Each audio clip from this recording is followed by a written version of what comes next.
So the Office of Women is established to advance gender equality and improve the lives of Australian women. I'm just wondering, would you consider your work to be undermined if there was also an office for men? It's called Parliament, Senator Leyonhjelm. Thank you, Senator. We work towards gender equality, and certainly there are times when policy response would necessarily involve addressing the needs of men in that. Would your work be assisted if there was an office for men? Senator Leyonhjelm, I'm just conscious you probably should be asking officials for an expression on a matter of policy. That's not a policy, that's an operational question. Whether there should be another department sounds to me like a question of policy. No, it's not. It's a question of operational effectiveness. Could you repeat the question, please? Would your work be assisted if there was an office for men? We would work with across government, so certainly those issues would be yes, of course we would work with them.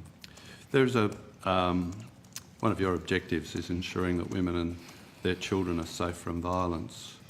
Would an office for men that ensured that men and their children were safe from violence be complementary or competitive to your office? It would be complementary. Complementary, all right. You realise most perpetrators are men. That's kind of the point. Senator Leyonhjelm didn't interject during your questions. I'll ask you to do the same. Because they weren't inflammatory, they were substantive. Anyway, I'll be quiet.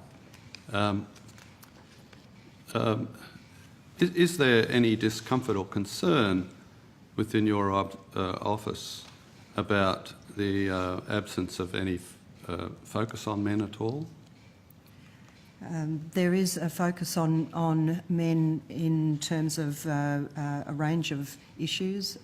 So we certainly focus on issues to do with encouraging more men to use flexible work, to be more involved with their families. To say that again? To be more involved with their, so that they take up more of the unpaid or the caring responsibilities in their homes. Are there any instances where your office could be seen to be improving the lives of Australian women at the expense of Australian men? Oh, God. I don't believe so. Okay, good. So you have an objective of advancing gender equality. By what metric would you measure gender equality?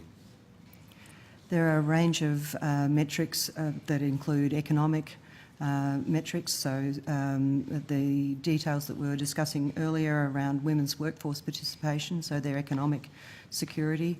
They're measuring the gender pay gap, looking at their ability to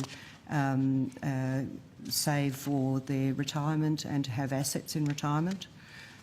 Are important economic indicators. We certainly look at women in leadership positions, as we've just discussed too, on government boards, but we also look at the private sector as well.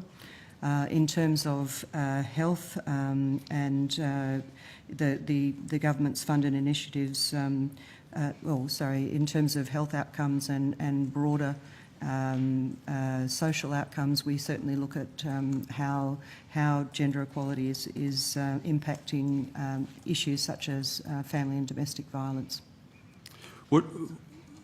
If gender equality was achieved by those measurement methods, would your office be wound down, do you think? It's a matter for government, Senator. Yes. I think that's a matter for government, not for Ms Bergen.